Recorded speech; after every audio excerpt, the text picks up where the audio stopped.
You want to know what are the best stocks to buy now? I've got 5 stocks I think are attractive at these prices right now. Let's go.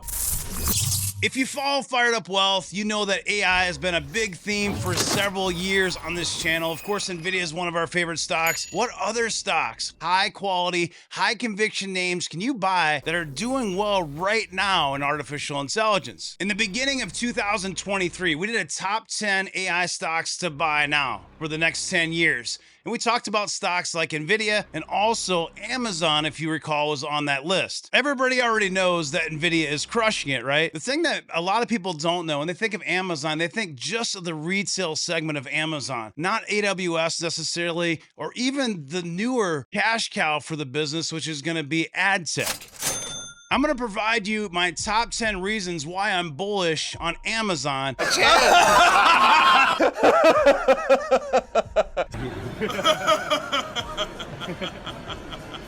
But just look at your screen right here. This is just AWS, including AI. It's a huge universe. There's a lot going on at Amazon. In fact, Amazon's building its own chips so it doesn't have to rely on Nvidia's GPUs. And you might have heard of it. It's called Trainium. So AWS Trainium is the machine learning chip that AWS purpose-built for deep learning training. So these are the chips that Amazon's building so it doesn't have to rely on Nvidia. So this is huge for economies of scale and vertical integration and profitability, especially long term. 10 reasons I'm bullish about Amazon stock long term. Number 1, this is just to get your whistle wet. CEO Andy Jassy, he said recently, our AI business continues to grow dramatically with a multi-billion-dollar revenue run rate despite it being such early days. He also told analysts that Bedrock has the largest selection of models and the best generative AI capabilities in areas like model evaluation, information retrieval, and AI agent development.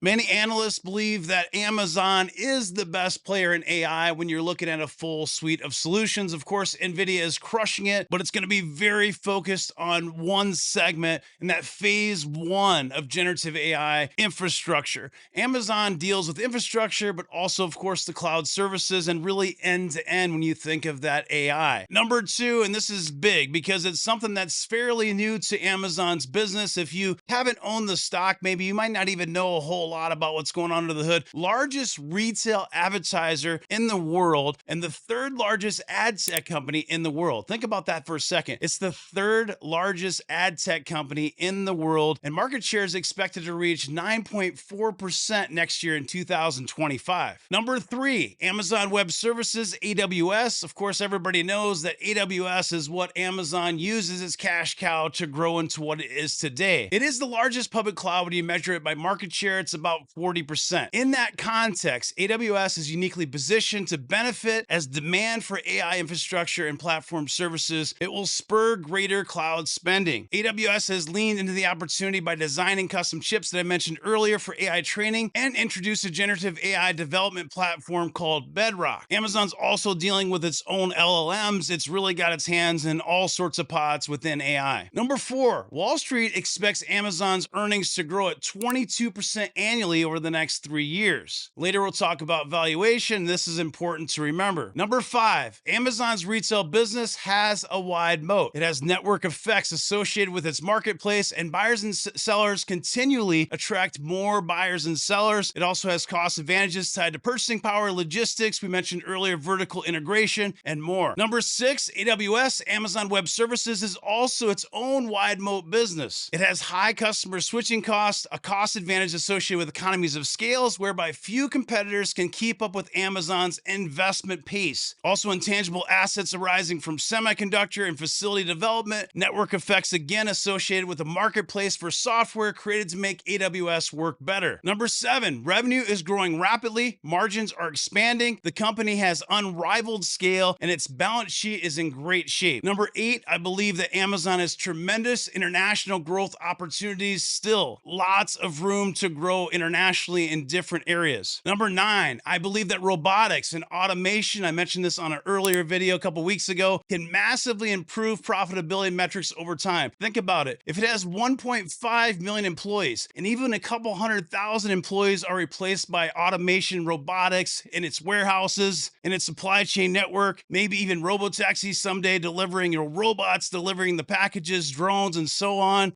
Huge potential for cost savings and profitability metrics as we go more into automation. And number 10, Morningstar's fair value is $195. That's not a reason to buy the stock necessarily, but when we're looking at this from a valuation standpoint, Amazon's not cheap right now where it's trading today, but the reasons I mentioned previously, these top 10 reasons and more, justify Amazon's current valuation for long-term investors.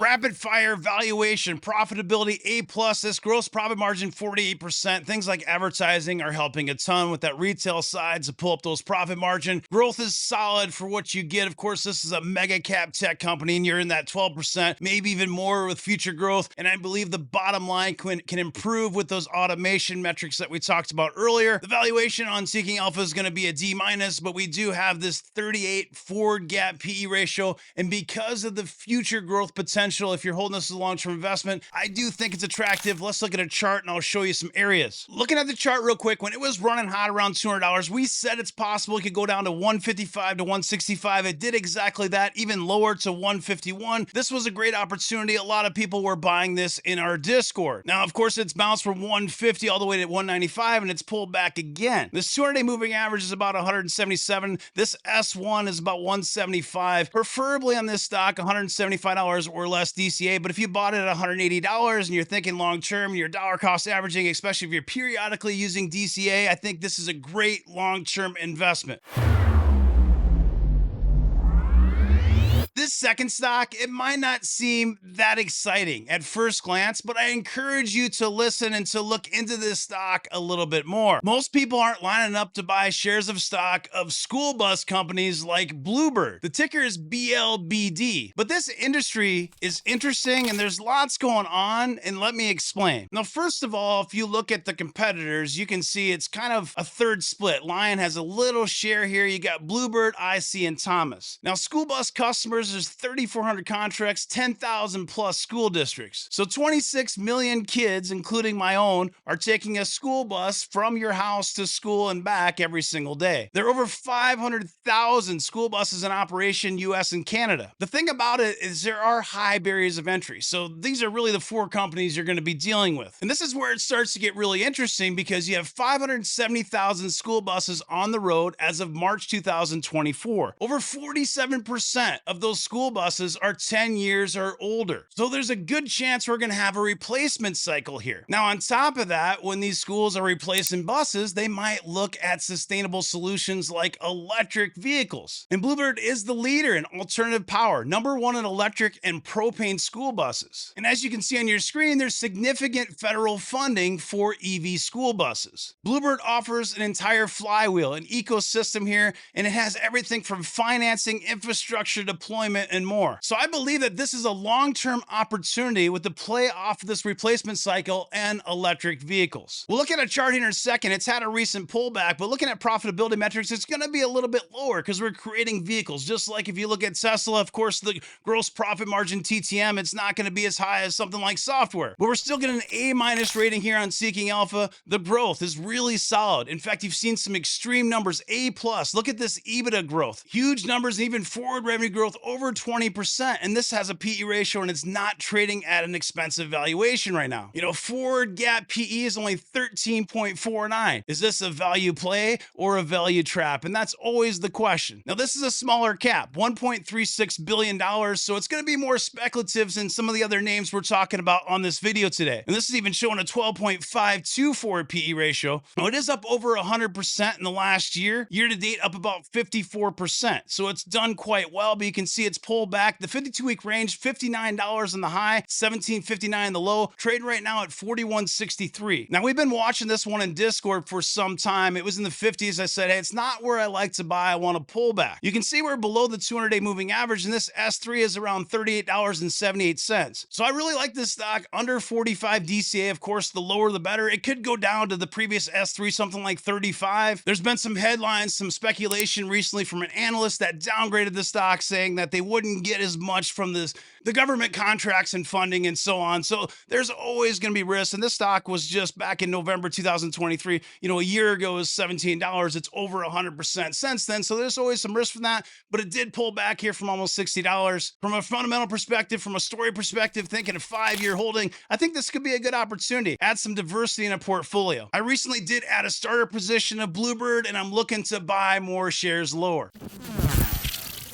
This is a stock we've talked about on the channel before, and you probably want an update. It's really interesting because the sentiment is really bad. In fact, it's pretty rare to see both a buy on the Wall Street and the Seeking Alpha analysts and the quant a strong sell at 1.10. Now, that could be an opportunity. That means the sentiment's so bad it's getting washed out. But there are a couple of key issues that we have talked about. Let me remind you, I'll let you know what I'm doing with Celsius stock. Now, the big issue here, of course, you have growth decelerating. You also have lots of competition, right? But this is the big one, all right? In the third quarter, Pepsi expects to put in 100 million to 120 million fewer orders for Celsius beverage compared to last year's third quarter. Essentially, they're going through some inventory issues with Pepsi, and this is probably going to take some time to sort itself out. There was an investor conference recently. They talked about this. I covered it on the channel in more detail, but this is a risk because we don't know what the numbers are going to be. If that growth decelerates quite a bit, well, now that PE ratio is going to be different. So profitability, it's great. I mean, 50%, this is really strong. We're talking about energy drinks here. Growth, an A-.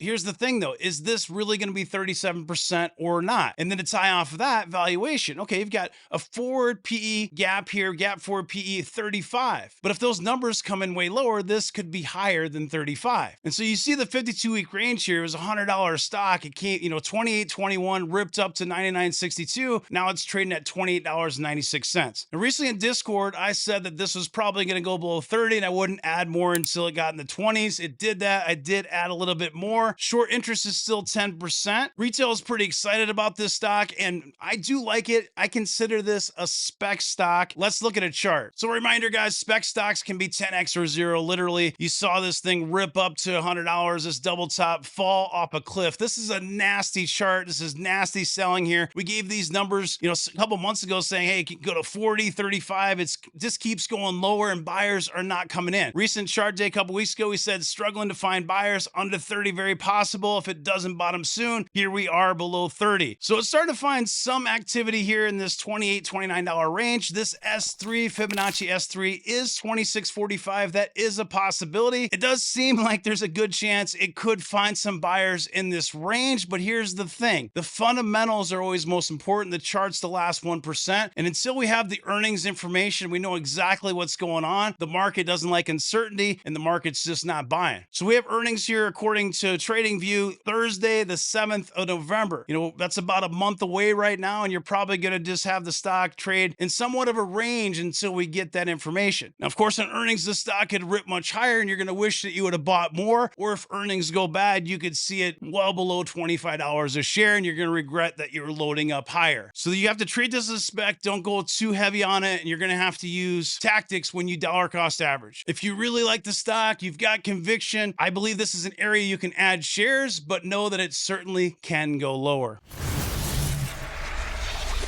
Is Uber just an app, or is it something much greater than that? For the last several weeks, Uber has been in the headlines, and they're making some big moves here when you think of autonomous and robotaxis. Of course, we have Tesla's robotaxi event coming up, but Waymo, which is a moonshot part of Alphabet Google, and Uber expanding partnership to bring autonomous ride-hailing to Austin and Atlanta. A couple of very respected members in our community, Derek and Matt P., they've been talking about Uber and a few others, and really brought it to the attention. We had a Zoom call here a couple weekends ago. I don't currently own the stock, but I do think it looks interesting, especially if some of these plays work out for them within autonomous driving. And just this morning, we had another headline here. Uber gives users options to only hail full electric vehicles, launches AI chatbot for EV curious drivers. So a lot of exciting stuff going on at Uber. It does have an A+ profitability grade here, 32% on the gross profit margin. Of course, this really is an app at heart. In other other words, without the app, without people going on the app and doing rides. Of course, there's Uber transportation in other areas, but the majority of the revenue, it really is going to come from an app, and it doesn't have recurring revenue, and it can have extreme peaks and valleys based on consumer spending. The growth is pretty solid here, A plus, some good metrics, even the forward revenue growth in that 16%. Valuation is expensive, so it does have a 70 gap forward PE ratio. It has 2.46% short interest. This is a $156 billion market cap. It's up about 67% in the last year. It's up 23% year to date. In that range, you can see the all-time high here, $82.14, 52-week low, $40, trading right now at 76. So we're not too far from these all-time highs, and I would prefer a fullback, but let's look at a chart.